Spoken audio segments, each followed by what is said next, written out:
Well, hello and welcome. You are now listening and perhaps watching the Spark Your Creative podcast. And I am your host, Sharon Burton with Spark Your Creative Coaching. And I am so delighted that you are joining us today for a new series that I'm doing, which is looking at self care and the creative and the artist. And we are going through, of course, some more uncertain times. It seems to be even heavier than the 2 years we've been dealing with the pandemic in so many ways. And I thought I would do sort of a mini series that looks at some self-care kinds of activities that we can consider as far as taking care of ourselves. If we are not aware, we can find ourselves sort of sucked in to all of the madness that's going on. So I felt that this would be a good way to kind of continue creating under uncertain times, but just was more of a focus of some resources that may or may not be um, related to your creative practice, but can help enhance your creative practice.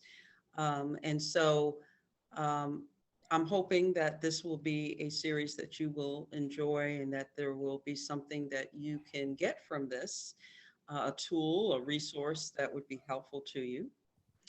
And in that vein, I want to introduce a very good friend of mine. Actually, we kind of discovered we're cousins. I think we're distant cousins, and that was one of the magic of COVID. If there was any magic or good thing about it, you had time to find out about things that you may not normally find out about when you're kind of rushing. And um, one of those people is my good friend Robin Bell with Robin Bell Yoga. And today I wanted to talk about a practice that I am certified to do, Yoga Nidra.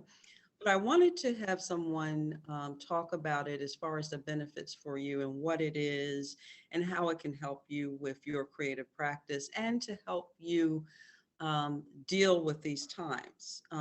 I believe that instead of just relying on one tool, we are living in times where we need to have an arsenal um, of tools available, resources available to us to help us deal with everything that's being thrown at us.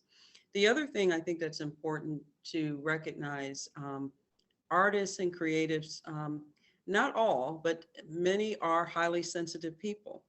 We take in a lot of energy from everywhere. And since we're living also in a world where the news cycle is 24 hours a day, 7 days a week, we have social media coming at us, and we're hearing so much, we're experiencing so much, but also we are still dealing with a lot of things that are personal to us, family issues, health issues, financial issues. And with all that is coming at us, that takes away our creative time for us to use our gifts that we've been given, not only to, fulfill a purpose for ourselves personally, but also to share beauty in this world. And so I think it's important that we really take a look at how we're taking care of ourselves. And a lot of us are still in isolation, all kinds of different things. So I am going to introduce Robin and give you a chance to get to know her before we ask her some questions. Robin Bell is a yoga instructor, Yoga Alliance continuing education provider, Reiki master teacher, certified animal Reiki practitioner, and Thai foot reflexology massage practitioner who is certified in chakra therapeutics. She completed the level 1 yoga teacher certification, the 200-hour Jivana. Am I saying that right, Robin? Jivana. Jivana, thank you. Yoga teacher training. And the Reiki level 1, 2, and master certifications at Spiritual Essence Yoga and Wellness Center in the DC area. She received her Thai foot reflexology, massage training at the Thai Institute of Healing Arts, formerly located in Arlington, Virginia, and her chakra therapeutic certification as well. She has been teaching yoga since 2011 and has been practicing yoga for over 15 years. She specializes in gentle healing approach and is the right teacher for anyone who thinks they can't do yoga. And I can be a living witness. I've done yoga for a pretty decent amount of time, but her style really works for me personally. She is also a great teacher for anyone who has been practicing yoga for years and wants a relaxing yoga experience that promotes balance and healing. So, welcome to the podcast, Robin. Thank you. Thank you for having me. I am definitely grateful to be here. And I'm grateful to have you. And I've been wanting to have you for a long time, and this is the perfect time to do it. Well, we'll just get started. Those of you that may follow me on social media or is familiar with my offerings, I started sharing some yoga Nidra practices late last year. I became certified in yoga Nidra earlier in the year. And the reason I did it was I have found yoga Nidra to be one of the most relaxing and calming practices that I've ever done. I started doing yoga Nidra about 3 or 4 years ago, but not on a regular basis. I started taking Robin's courses, in 2020 or 2021? Yeah, 2020. Yeah, wow, 2 years, good Lord. I'm not sure how I feel about that, but anyway, 2 years. And Robin actually was the person that kind of really turned me onto it, because I started noticing through the pandemic, particularly how calming it was for me. It cleared my head for creativity, and it also had a lot of health benefits. And so I thought those of you that may be a little confused as to why is a creativity coach doing yoga Nidra, I wanted to bring her on to talk a little bit about it, since she's had much more experience than I have, but has been sort of a mentor to me. So my first question is, what is yoga Nidra for those who may think they have to do downward facing dogs, all that wonderful stuff? Okay, so yoga Nidra, it is a yoga practice. However, it is a yoga practice that does not involve any physical asana work or any physical activity. You can do it traditionally. It's done lying down on your back. However, you can do it seated. You can do it however you feel most comfortable, whatever is comfortable in your body. It involves using a guided meditation to get you into the practice, but it's not a meditation. A lot of people will teach it with a meditation course, like when they're teaching meditation courses in the different types, they'll teach it and they'll call it a meditation, but technically it's not, because in a meditation, you are awake the entire time. In yoga Nidra, you actually slip into the deep sleep state. So you're awake, but not really. So you're in a conscious sleep state. And it is in this state that deep healing can happen, and that your mind is really open to receiving answers to different questions. So it is a yoga practice. It's a yoga practice that involves you just sitting down or lying down and just listening to the voice. And you can do it, like if you know how to do it, you can take yourself through it in your mind. You can take yourself through your body, because it involves going through your body. There are different stages of it, and one of them is going through your body. And one of the differences with this practice than with you may do mantras in a meditation, but there's an important part of yoga Nidra that if you choose to use it, because it can just be used for the physical benefit. Like you mentioned about tools, the stuff that we used to use, it seems like it's not working for many people anymore. Like this, everything that we used to do to feel better, it's like, why this used to work, it's not working anymore. So people are trying to find new stuff and different things, because, you know, one day you can do one thing and it works, and then you may need to pull something else out a different day. And then also I'm finding that people want to be more consistent too. So like you mentioned, you know, having a consistent practice, like practicing yoga nidra, you know, like once or twice a week versus just every once in a while. Everything works better if you're, you know, if you have a more consistent practice of it. But it involves creating what's called a sankalpa, which pretty much is a vow that you make to yourself, basically your higher self. So typically it's a statement. It's kind of like an intention statement. Everybody works with intention statements and affirmations.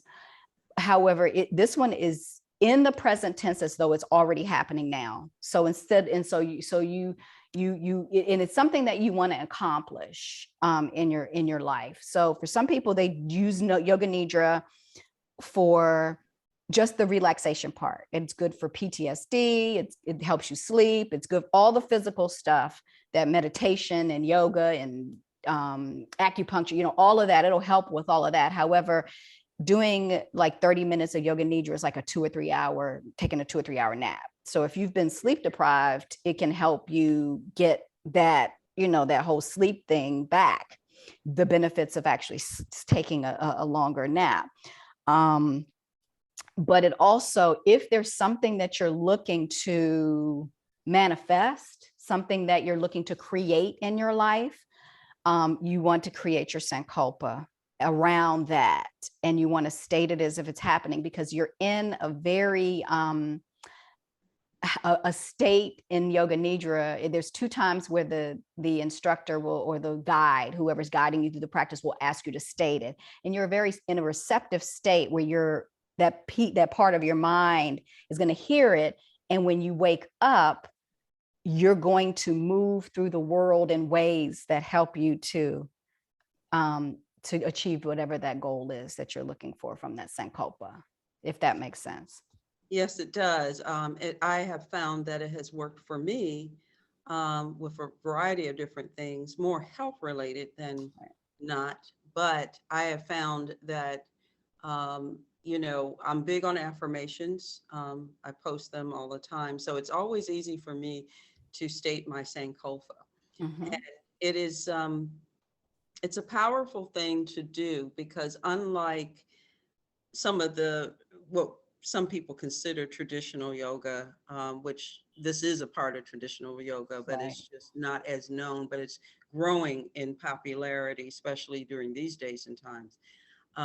Sometimes your yoga instructor will ask you, or may say, you may want to, you know, set an intention for your practice today or dedicate it to someone. Whereas yoga nidra, that's a part of the practice. It's not an optional thing that maybe your yoga teacher might say. It is part of a real yoga nidra practice. Right.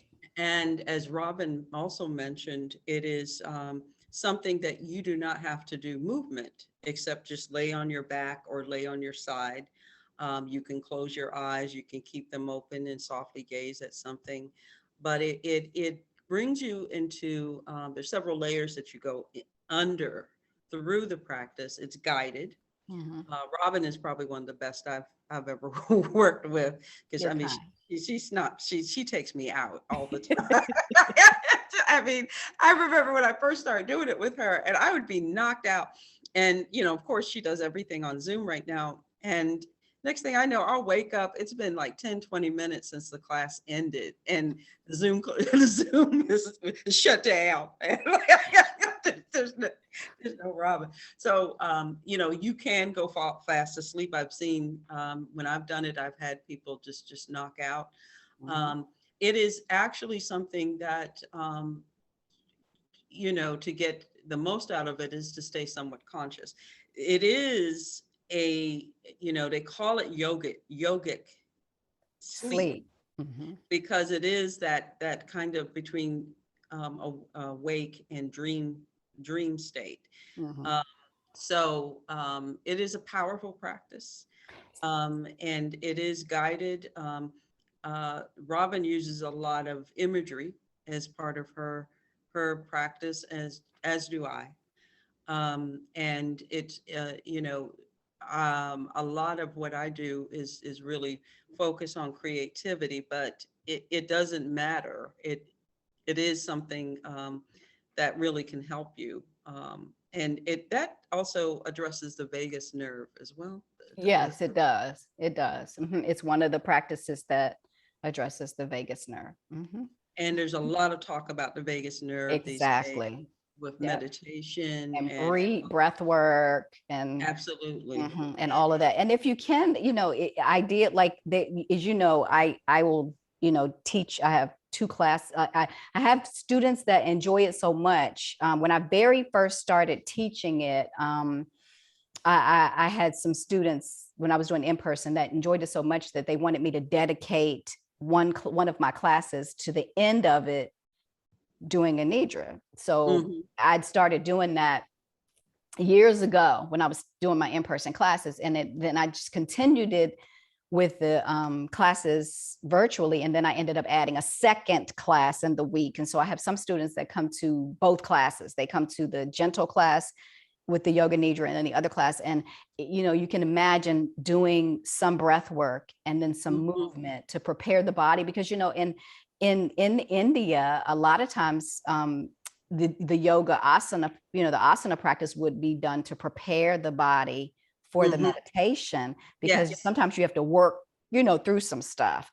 And then there are other people that, there's certain things that it just doesn't, it doesn't feel good for them to do certain poses, and they just prefer to come and just do the nidra practice. So that's why they say yoga is for everybody, because in yoga you can find something, for everybody. And whether you want to do the asana practice, not just about the asana, the practice and the movement, there's so much involved. And we talked about creatives.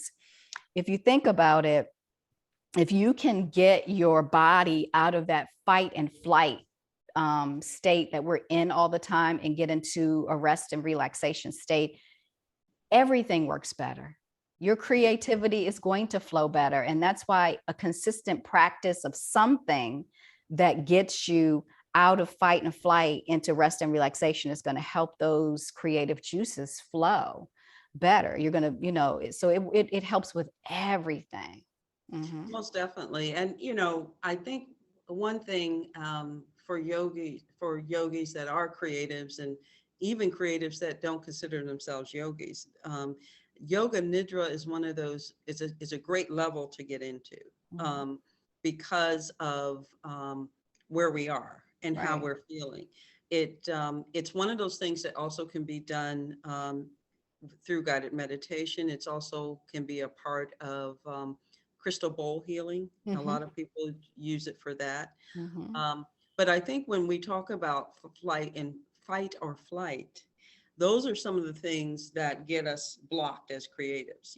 We can become paralyzed with all that's going on. Our vagus nerves can be just shot, and we can find ourselves sort of like, how can I come create when there's all this death and destruction and disease and craziness going on in the world. And um, I think that yoga nidra is one of those things that is just so accessible and that can be done. I have offered it as part of the new moon.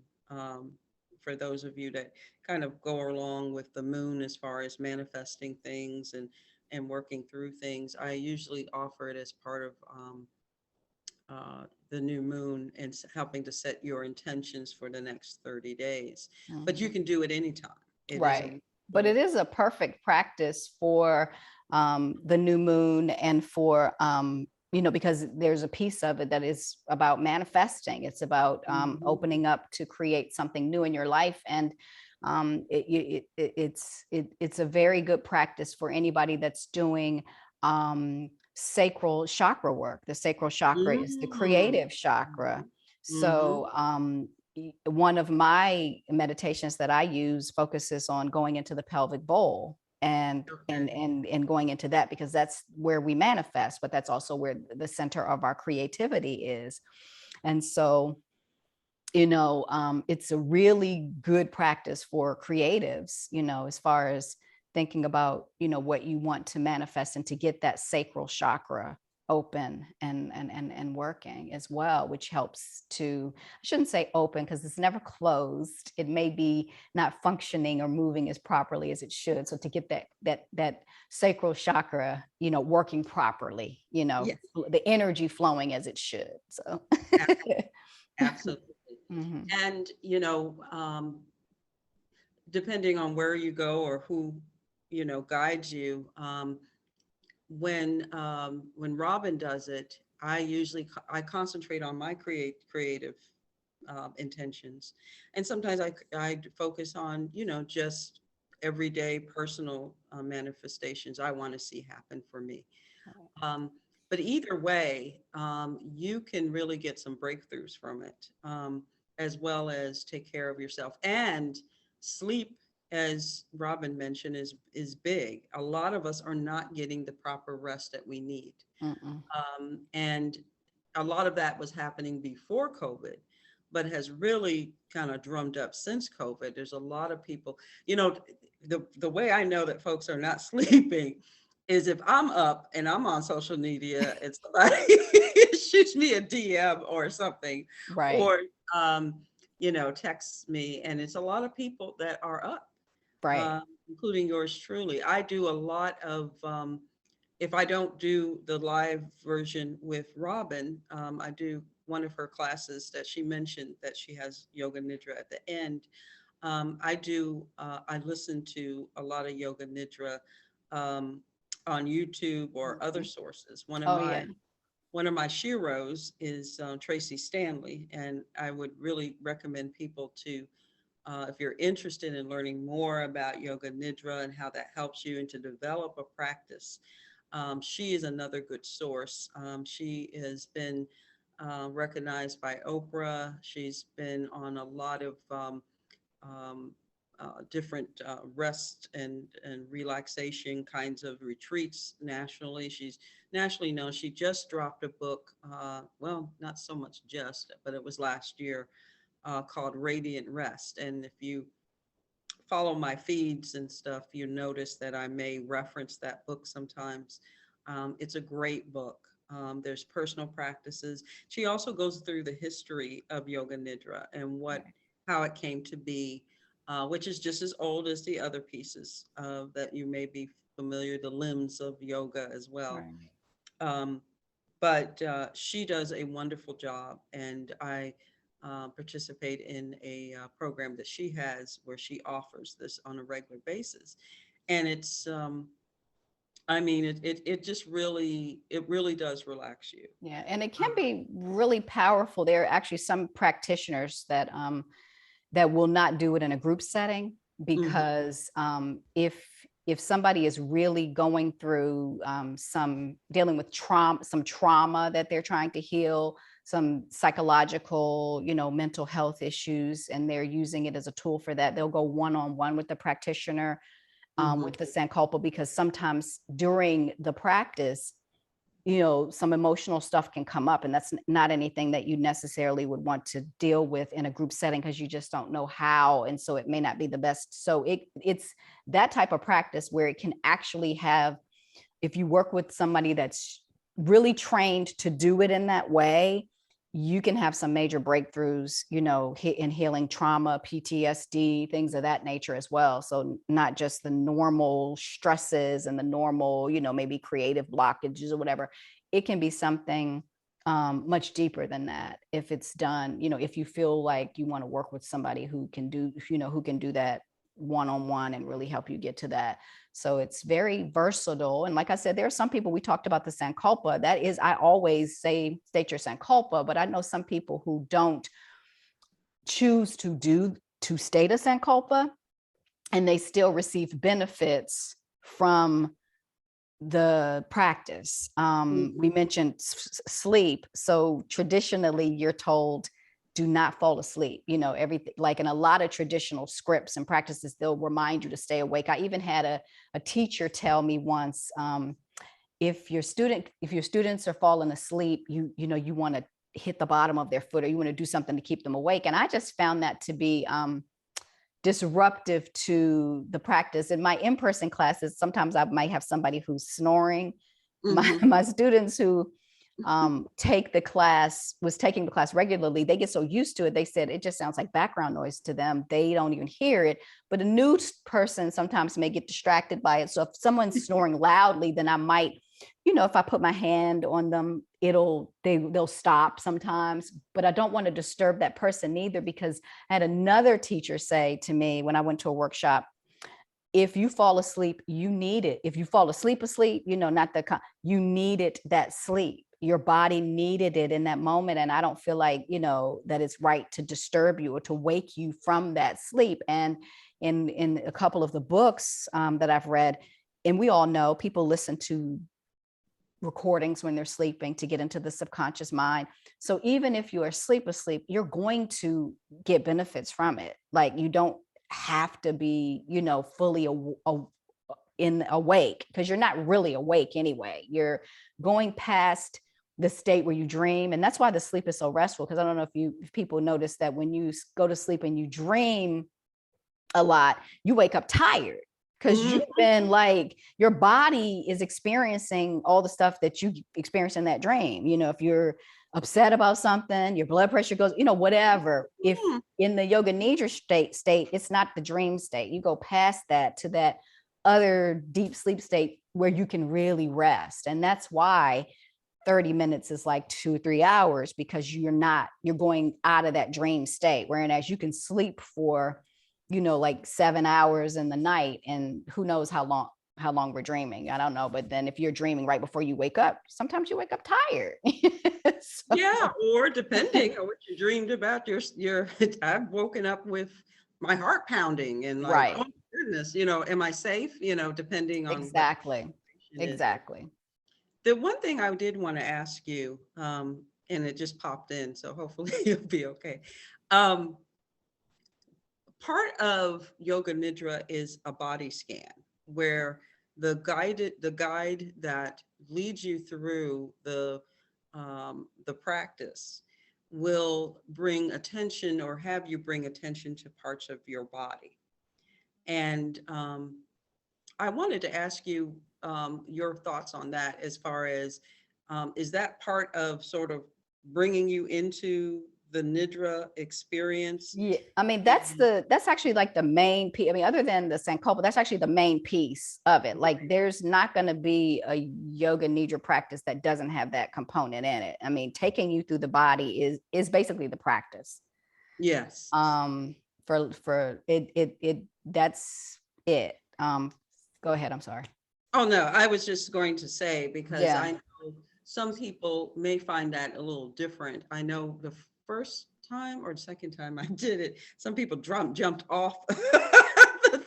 And you know what it is that and that's why I said trauma, you know, for people with deep trauma, especially trauma with their bodies. If someone has been sexually abused, if someone has any type of body issue, trauma issue, going through the body, and depending upon what word you use, there are different words and different scripts in yoga nidra scripts.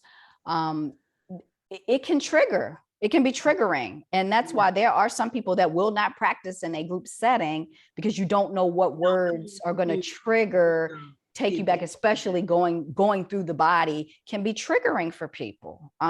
So you know, before you even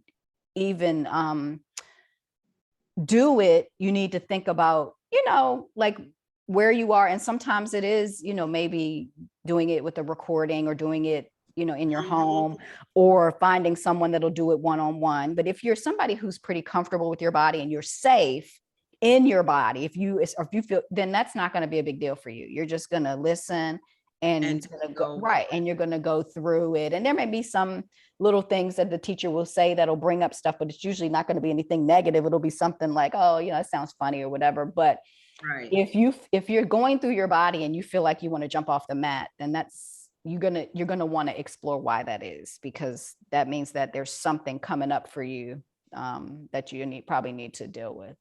Yeah, definitely. And just for those who are listening and watching, when we talk about the body scan, it's not as a guide. We don't say anything that's like sexual in nature. Mm-mm. It's just bringing your attention, like to your Okay. fingers, to Right, your arm, to right, right, even your head, your right, eye. right. It's nothing that is suggestive or, No, violating.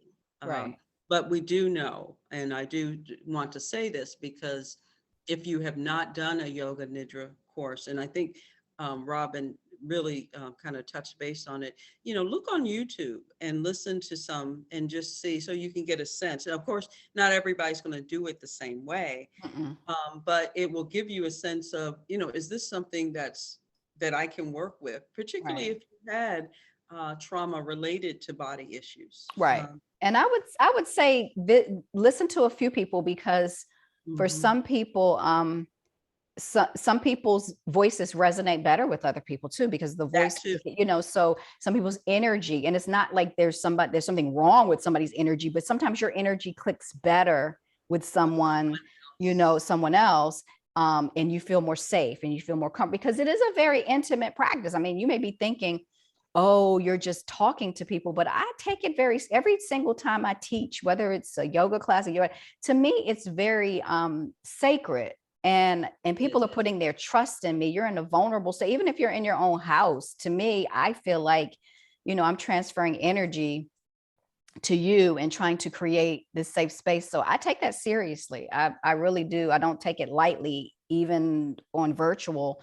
So I would suggest, don't, like, if you look at one and you're like, oh, this sounds crazy, listen to some others, listen to some males, some females, different, whatever, to see if one resonates with you, because not everybody, I mean, there are some people that I know have taken classes with me and like, Robin's a nice person, but she's just not my cup of tea. That's not what I need. Mhm. And I don't take it personally, because that's why there's so many, people that do the same thing, because you have to find the person that, um, that you're comfortable with and that connects with you, and that can be that, be the person that creates that space for you to have your experience.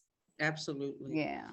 The other thing that I think that's important, and you kind of touched on this, whenever you do a yoga nidra practice, it's really making sure that you are in a safe space, Right. in a quiet space. This is Right. just like anytime you do like meditation or any kind of practice, Right. that you need silence.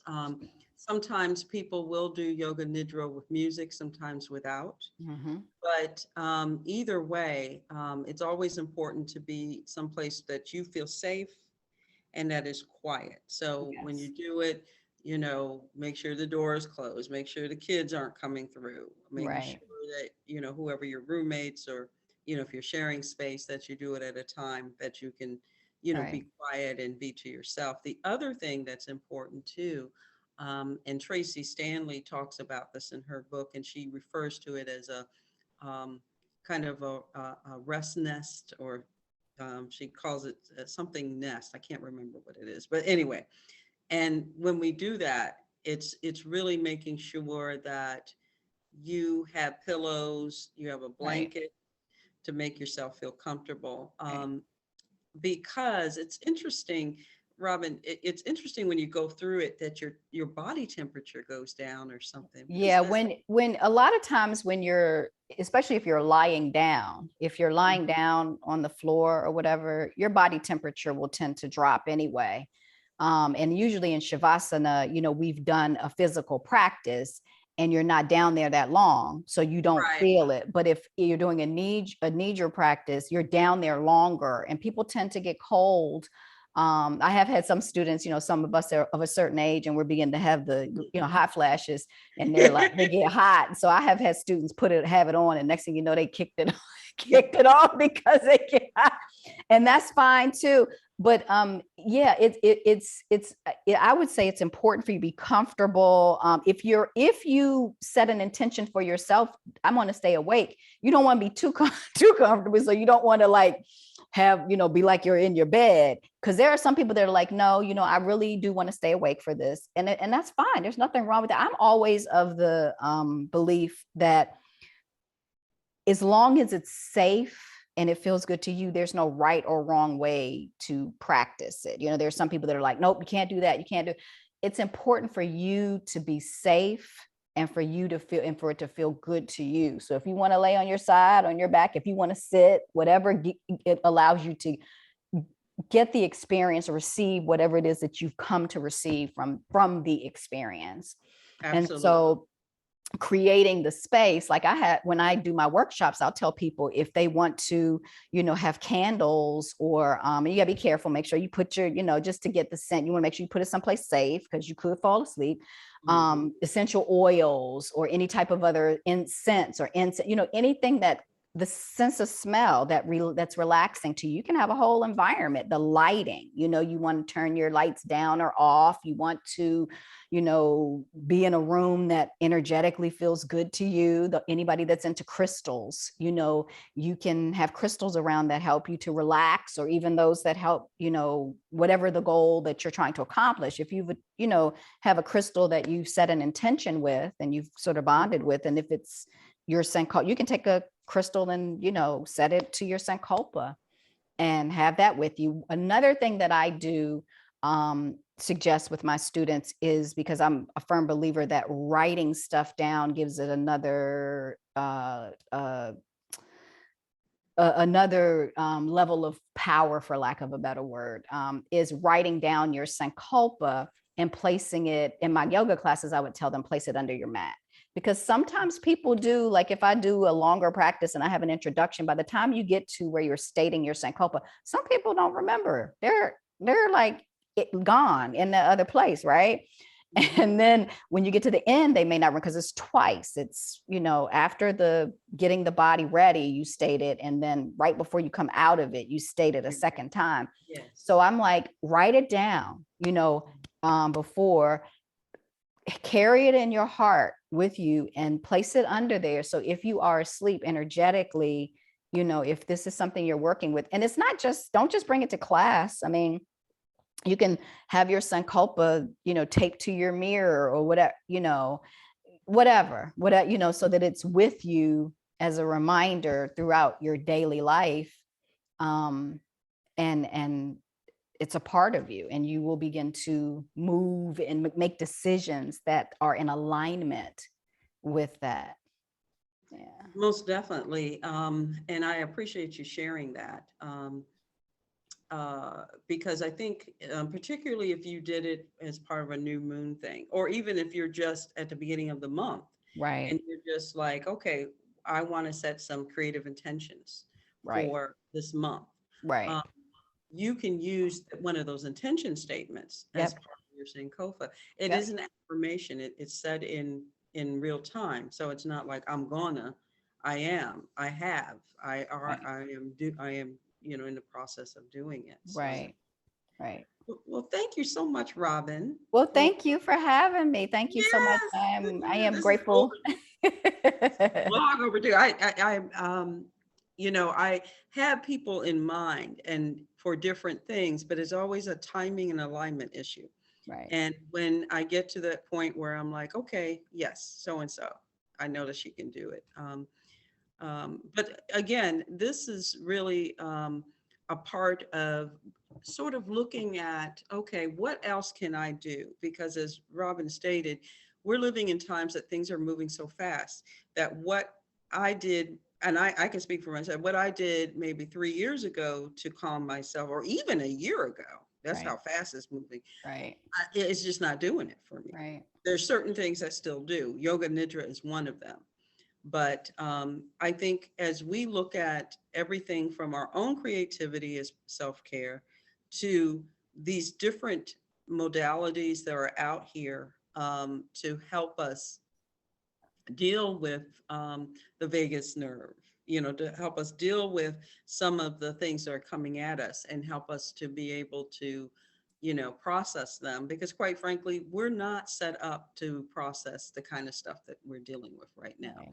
And because of that, we have to look at some of these, in some cases, some ancient things that have been practices that have long since been disregarded Mhm. as part of our practice. And this is just one. This may not be for you, but Right. it may be. My Exactly. thing, try it. You never know how you're going to react to those things. Hmm. Hmm. So, Robin, how can people find you? You can find me on, well, my website is www.robinbellyoga.com. You can find me on Instagram. You can either do Robin Hicks Bell. I talk about a little bit. That's my personal blog page. Or you can do Robin Bell Yoga and Wellness. And you can find me on Facebook, same place. You can type in Robin Bell Yoga and Wellness or Robin Bell Yoga, and it'll pop up. Yeah. Awesome, awesome, awesome. And we'll be sharing them with the show notes as well. Thank you. Thank you so much, Robin, Thank for being you.